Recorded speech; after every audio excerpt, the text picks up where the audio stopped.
नमस्कार दोस्तों, बहुत बहुत स्वागत है आपका नरेंद्र दान चरण निःशुल्क क्लासेस में। तो आज की क्लास रिकॉर्डेड है, जैसा कि मैंने कल पहले ही कह दिया था। और आज की क्लास भी बड़ी शानदार क्लास है। हम सूरदास के बारे में लगभग सभी जानकारियां जो हैं, जो एग्ज़ाम की दृष्टि से वेरी वेरी इंपॉर्टेंट है, वो सारी यहाँ पर शेयर करेंगे। आप देखिए, आनंद आने वाला है। लेकिन उससे पहले आप सभी ज़्यादा से ज़्यादा शेयर कर दीजिए क्लास को। और फिर मैं देखिए एकदम ट्रिकी अंदाज में बहुत ही शानदार 10 मिनट की क्लास में आपको बहुत कुछ बढ़िया देने वाला हूँ। ठीक है दोस्तों। रही बात, डिस्क्रिप्शन में आपको टेलीग्राम लिंक दिया हुआ है। टेलीग्राम लिंक जरूर ज्वाइन करें, क्योंकि बहुत जल्द जो टेलीग्राम चैनल पे भी क्वेश्चंस वगैरह आपको मिलते रहेंगे। वेरी वेरी इंपॉर्टेंट क्वेश्चंस होंगे, वही डालेंगे। हम घास नहीं काटेंगे कि देखो यार वहाँ डेली प्रैक्टिस होती है, कुछ नहीं है। किताबों के गाइडों के क्वेश्चंस डाल के प्रैक्टिस करवाने से कुछ भी हासिल नहीं होने वाला है। बाकी आप सभी स्वतंत्र हैं, हिंदुस्तान में सभी स्वतंत्र हैं। तो रही बात, डिस्क्रिप्शन में जो हिंदी पॉइंट नाम से ऐप का लिंक दिया हुआ है, आप उसे डाउनलोड करें। और बैच कोड वगैरह भी दिए हुए हैं, आप वो बैच कोड लगाएं और निःशुल्क ज्वाइन करें। 25 नवंबर के बाद कोई भी ज्वाइन नहीं कर पाएगा। रही बात, ऑफलाइन क्लासेस की विस्तृत क्लासेस देने के लिए भी हिंदी पॉइंट पर नया ऐप है। तो एक प्रथम जो 100 जने जो कोर्स लेंगे उनको एक छूट दी जा रही है। उसके बाद वो छूट किसी को नहीं दी जाएगी। और वो छूट ये है कि वैलिडिटी एग्ज़ाम तक है। इसके अलावा जो प्रथम 100 स्टूडेंट्स हैं उनको मतलब आर्थिक रूप से भी थोड़ी मतलब सहायता दी जाएगी। और अच्छे फर्स्ट रैंक कराने वालों को भी आगे क्या गिफ्ट मिलेगा वो सब भी शेयर किया जाएगा आप लोगों से। साथ ही एग्ज़ाम तक जितनी भी टेस्ट सीरीज होंगी उनमें उनसे 1 रुपया भी चार्ज नहीं लिया जाएगा। क्लियर बात है। आपको क्रैश कोर्स है वो भी निःशुल्क करवाया जाएगा। जो नोट्स वगैरह भी हैं वो सारे ऑफलाइन क्लासेस में बढ़िया आपको सुविधा दी जाएगी। ये क्लासेस सभी के लिए रिवीजन क्लासेस की तरह होंगी। फिर भी जो ज़रूरतमंद साथी हैं वो कहते हैं कि सर हम कोर्स लेने पेबल नहीं है, तो याद रखें नरेंद्र दान आपको इन निःशुल्क क्लासेस लगातार देता रहेगा। ये सबकी अलग अलग राय है। कईयों का कुछ समझौता नहीं करना चाहते, तो और मेरा भी मानना है कि 1000-1500 रुपये में समझौता नहीं करना चाहिए। जहाँ लोग हज़ारों लाखों रुपए लूट रहे हैं, वहाँ पर आपको एक छोटे से नाम मात्र से चार्ज पे आपको बेहतर देने का प्रयास है। तो मेरा मानना ये है कि आप समझौता न करें, आपको बेस्ट कंटेंट मिलेगा। जो भी ले, प्रथम 100 स्टूडेंट्स के लिए सुविधा है। उसके बाद जो है वो ऐप जाने और ऐप के मालिक जाने। ठीक है। हाँ, इसमें इस बार जो है मैं निःशुल्क वगैरह में पूरा पार्टिसिपेट कर रहा हूँ। सफलता टेस्ट सीरीज पे भी बहुत अच्छे जो कंटेंट वगैरह आपको उपलब्ध होता रहेगा। ऐप दोनों ही वैसे देखा जाए तो मतलब अपने ही हैं, वैसे अपने नहीं। अब तो सब सहयोग कर रहे हैं। देखिए, एक समय था जब कोई सहयोग नहीं करता था। आज सफलता टेस्ट सीरीज हो, हिंदी पॉइंट हो, सब चाहते हैं कि हम उनसे जुड़े। तो ये आप लोगों का स्नेह है, प्यार है और विश्वास है कि सब चाहते हैं कि मैं बेस्ट कंटेंट दे रहा हूँ, तो उनके ऐप का विश्वास जीत पाएंगे बच्चे भी। तो बेस्ट मिलेगा, आप जुड़े हिंदी पॉइंट से। डिस्क्रिप्शन में लिंक दिया हुआ है। ठीक है दोस्तों। तो अब हम चलते हैं सूरदास की ओर। तब तक मैं देख लेता हूँ क्लास एकदम सही चल रही है। ओके, देखिए दोस्तों, हमने कल कर लिया था सगुण काव्यधारा, अष्टछाप कवियों को सीखा था। सूरदास जो हैं उनका जन्म हुआ था 1478 में, जबकि हमने कल पढ़ा था कुम्मन दास जो इनसे 10 साल बड़े थे। 1478 से 1583 जो 83 है इनका जन्मकाल है। और ठीक है। तो इनका जो जन्म स्थान है वो सिही माना जाता है। वो माना है नगेंद्र। नगेंद्र कहते हैं कि इनका जन्म सूरदास का सूसी की तू सूसी की, है ना। तो सूरदास का जन्म जो है वो सिही माना जाता है। कहाँ माना जाता है? सिही। डॉक्टर नगेंद्र के अनुसार सिही माना जाता है।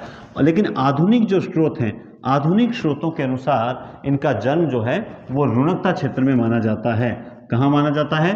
रुणकता क्षेत्र में इनका जन्म माना जाता है आधुनिक स्रोतों के अनुसार। उसके बाद हम देखेंगे पारसौली क्या है। तो पारसौली का सूरदास से क्या संबंध है? तो देखेंगे सूरदास जी का निधन जो हुआ था वो पारसौली गांव में ही हुआ था। हमें जैसा कि पता है इन्होंने ब्रज भाषा लिखी थी, और ब्रज है इसका मतलब काव्य भी कैसा था? मुक्तक। आपको किसी को स्क्रीनशॉट लेना है तो पहले ले सकता है, मैं 2 सेकंड का समय दे देता हूँ। स्क्रीनशॉट लेना चाहो तो आप ले सकते हैं, ठीक है। और बाद में एक लास्ट में और लो तो ले लेना, थोड़ा कुछ लिखा हुआ होगा तो मिल जाएगा। तो ब्रज भाषा है, पद छंद है, और इनकी ये हमें पता है कि छंद इनका पद ही है। भक्ति पद्धति की बात अगर हम करें तो देखिए, प्रारंभ में इनकी भक्ति जो थी वो दास्य और विनय भाव की भक्ति थी, है ना। प्रारंभ में वल्लभाचार्य जी से मिलने से पहले, और वल्लभाचार्य जो थे उनसे ये मिले कब थे? तो वो बता दूं 1509 और 10 में वल्लभाचार्य जी से जब इनकी भेंट हुई तब तक ये दास्य और विनय भाव की भक्ति करते थे। लेकिन जब वल्लभाचार्य जी ने इनसे कहा कि सूर हो के काहे गिगियात हो, भाई तुम सूर है यानी सूर्य हो और तुम रोते रहते हो, ये हमें तो अच्छा नहीं लगता। तो उसके बाद से इनकी भक्ति पद्धति में परिवर्तन आया और इन्होंने साख्य और वात्सल्य भाव की भक्ति अपनाई। उसके बाद हम बात करते हैं कि इनको कुछ उपाधियां भी, देखिए इनको सूरदास को खंजन नयन कहा जाता है। क्या कहा जाता है? खंजन नयन। वात्सल्य रस सम्राट किसने कहा है? ARC ने। जीवनोत्सव का कवि किसने कहा है? ARC ने। ARC ने इनको वात्सल्य रस सम्राट और जीवनोत्सव का कवि भी कहकर पुकारा है। तो खंजन नयन, जीवनोत्सव का कवि और वात्सल्य रस सम्राट के नाम से कौन जाना जाता है? तो वो जाने जाते हैं अपने सूरदास जी। अब बात आती है कि भ्रमर गीत परंपरा का सूत्रपात भी सूरदास ने किया था। यानी सबसे पहले भ्रमर गीत परंपरा लिखने का प्रारंभ किसने किया था? सूरदास जी ने किया था। क्लियर बात है। उसके बाद आता है कि परवर्ती कवियों ने तो सूरदास की झूठन का प्रयोग ही किया। देखिए ये परिभाषाएं हैं कुछ, 1 2 3 4 5 परिभाषाएं। क्या परिभाषाएं? कि जो सूरदास के बाद आने वाले जो कवि थे ना, उनके काव्य में तो हमें सिर्फ झूठन दिखाई देती है। मतलब जो सूरदास ने वर्णन कर दिया है उसी का इधर उधर घुमा फिरा के वो वर्णन करते रहते हैं। तो परवर्ती कवियों में सूरदास की झूठन ही दिखाई देती है। क्लियर बात है। उसके बाद आता है कि सूरदास का भक्ति मेरुदंड क्या है? भाई सूरदास की भक्ति किस पर आधारित है? तो देखिए उस सूरदास का भक्ति मेरुदंड है वो पुष्टि मार्ग को कहा जाता है। पुष्टि मार्ग को जहाज जात है, जाको लेनो हो सो कछु लेऊ, है ना, विठलनाथ की पंक्तियां हैं, है ना। तो सूरदास का भक्ति मेरुदंड है वो पुष्टि मार्ग है। क्या है? वो पुष्टि मार्ग है। फिर एक अगली परिभाषा है, ये परिभाषा है ARC की। ये परिभाषा किसकी है? आचार्य रामचंद्र शुक्ल। मेरे एक साथी ने पूछा कि आपने ये ARC कैसे कर रहे हो साधारण स्टूडेंट के लिए? तो ARC का मतलब होता है यानी आचार्य रामचंद्र शुक्ल, ARS होता है, आपने ARC कैसे कर दिया? अरे Ramchandra, A Acharya, R Ram, C चंद्र। तुझे क्या करना भाई मेरे? तो पढ़ ले मेरे भाई, पढ़ ले, काम आएगा। आप आम खाओ गुठलियों को मत गिनो। मेरे में कमियां हैं, हम सब कमियों के पुतले हैं, मानता हूं, लेकिन फिलहाल जो 10-15 मिनट की क्लास होती है उसको बढ़िया तरीके से पढ़ो। मेरी गलतियों की बजाय मेरी गलतियों को तो इग्नोर कर दो और आप कंटेंट पे ध्यान दीजिए। तो सूरदास वात्सल्य रस का कोना कोना झांक गए, ये बात बिल्कुल। देखिए सूरदास ने जैसा वात्सल्य रस वर्णन किया है ना, वैसा वात्सल्य रस तो किसी ने वर्णन ही नहीं किया आज तक। इतना सुंदर वात्सल्य वर्णन जो श्री कृष्ण के बाल्य रूप का वर्णन सूरदास ने किया, वैसा आपको कहीं पढ़ने को नहीं मिलता है। तो सूरदास तो वात्सल्य रस का कोना कोना झांक गए हैं। ये बात भी कौन कहता है?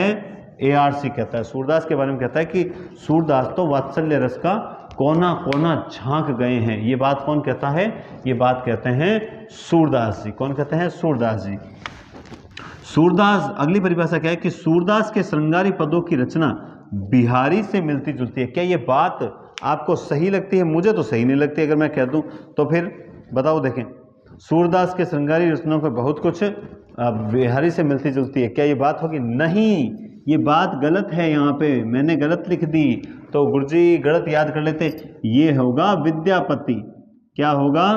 विद्यापति।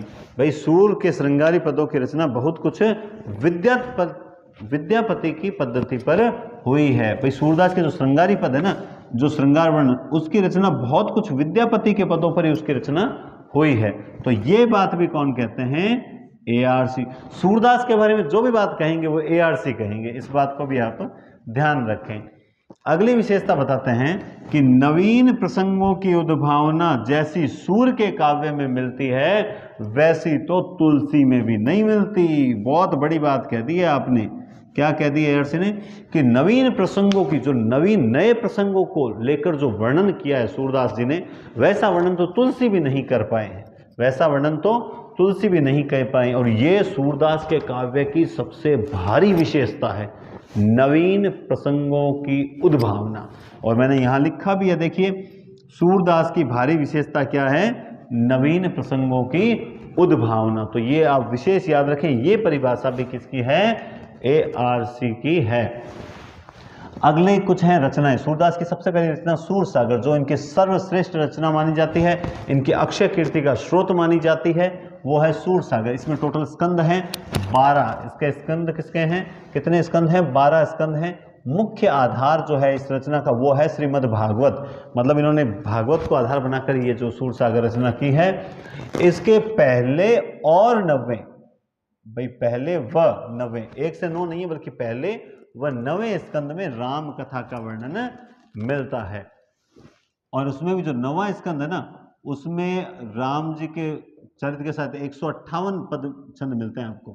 कितने मिलते हैं? शायद 158 है मेरे को जहाँ तक याद है। फिर भी आप कन्फ्यूजन मतलब मिटा लेना, ऐसा नहीं कि आप कह दो कि सर आपने गलत बताया, बाकी आप मेरे हिसाब से 158 पद ही हैं। ठीक है, ये वायर भी आज बार बार पैरों में आ रहा है। हाँ, 9वें में 158 पद है। ठीक है, और इसके 10वें स्कंद में सर्वाधिक पद है। इसके 10वें स्कंद में सर्वाधिक पद है, जबकि 9वें में जो है वो राम जी से संबंधित 158 पद हैं। पहले और 9वें में राम जी से संबंधित पद हैं। साहित्य लहरी जो इनका ग्रंथ है वो रीतिपरक काव्य है, और सूरदास की वंश परंपरा का उल्लेख इसी ग्रंथ में मिलता है। और ये स्वयं को चंद के वंश, चंद्रवरदाई के वंशज भी बताते हैं। तो कहीं ना कहीं इनको चंद्र, जो कि काल्पनिक माना जाता है, ऐसा नहीं है, सुनने में भी आता है लास्ट में। तो साहित्य लहरी रीतिपरक काव्य ग्रंथ है और इसमें सूरदास जी की वंश परंपरा का उल्लेख मिलता है। सूर सारावली जो है, सूर सारावली ये एक विवादित है। सूर सारावली एक विवादित और अप्रमाणिक रचना मानी जाती है। इनकी तीसरी रचना है सूर सारावली, जो कि विवादित मानी जाती है और अप्रमाणिक रचना मानी जाती है। अंतिम रचना है वो विवादित है, अप्रमाणिक है। उसके बाद है सूरदास की भारी विशेषता नवीन प्रसंगों की उद्भावना। ये क्लियर बात है। तो देखिए, हम जो भी पढ़ते हैं ना, थोड़ा पढ़ा ज़्यादा पढ़ा ये मायने नहीं रखता, बल्कि हमें ये है कि हमने जो पढ़ा वो कितना याद रहा। जितना आपको याद रहेगा उतना ही बेनिफिट रहेगा। तो आप याद जरूर रखें, फ़ायदा होगा, निश्चित होगा।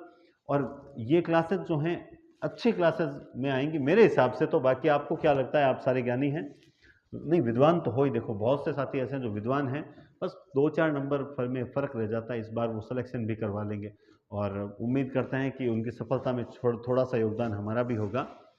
बढ़िया बात है। फिर भी देखिए, मैं यही कहूँगा, समझौता ना करें। आप नरेंद्र दान चैनल से जुड़ रहे हो, उसका मतलब आपको बेस्ट कंटेंट ही मिलेगा, क्योंकि मेरा पहला हित जो है वो स्टूडेंट्स है, क्योंकि स्टूडेंट का हित होना चाहिए। तो उसके लिए भी मैंने स्टूडेंट्स के कहने पर ही 10-15 मैसेज आए कि सर आप ना टेस्ट सीरीज वो मतलब बढ़िया पेपर्स बनाओ 100 क्वेश्चन के। तो वो अभी नहीं, वो बाद में, विज्ञप्ति के बाद में लेंगे। अभी फालतू आपको लालच दे के मुझे नहीं करना, वो बाद में बनाएंगे, बढ़िया बनाएंगे, है ना। अभी सिर्फ और सिर्फ एक बार कोर्स होने दो। वो 25 नवंबर से एक निःशुल्क टेस्ट सीरीज 20-20 क्वेश्चन की वो स्टार्ट कर देंगे, ताकि प्रैक्टिस होती रहे। बाद में वो भी लाएंगे। फिलहाल विस्तृत अगर फर्स्ट ग्रेड की दृष्टि से कर रहे हो विशेष रूप से, तो मेरे हिसाब से आप दोनों सबको वो कोर्स लेना चाहिए, आपको निश्चित रूप से फ़ायदा हो। समझ आई बात? तो थोड़ी विस्तृत क्लासेस है, कुछ बढ़िया सीखने को मिलेगा, कुछ चर्चाएं होती है, तो उससे कुछ आत्मसात होता है। ट्रिकी अंदाज तो मेरा है ही, तो मैं कुछ ट्रिक से सेट भी करवा दूंगा।